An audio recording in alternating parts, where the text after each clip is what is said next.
So, yung tune-up game ng Australia tsaka France. Okay, trailer na naman yun. No, pero dahil ano yun, may rule pala sa friendlies na minsan walang overtime. May rule palang ganun na walang overtime. In case na blood draw. So, nanalo yung Australia over France. Malakas din. Ito, ang labanan ng dalawang basketball superpower sa mundo. Nasa top 10 ata to ng FIBA.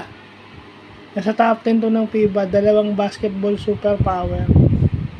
Matagal na, pero ang bentahin lang nitong France is bronze medalist sila last Tokyo Olympics.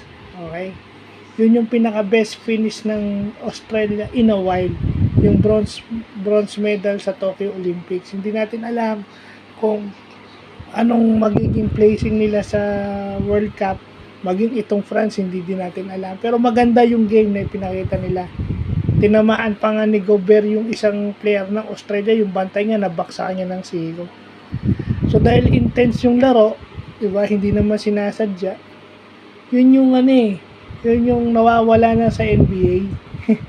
Dahil gusto nila puro kita. Ito pag national team with pride. Siguro may kita namang ibibigay yung mga countries nito. Mga home countries na may ibibigay naman sigurong X amount of money sa kanila, pero hindi lang publicize. Ang hirap kasi dito sa mga ibang national team na pera-pera yung labanan, and then yung liga nila puro opensa at walang depensa.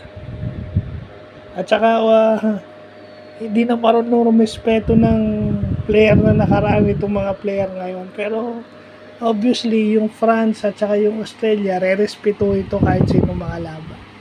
Ganda Well, yun lang yung mga nakita natin yung sa Australia at saka sa France.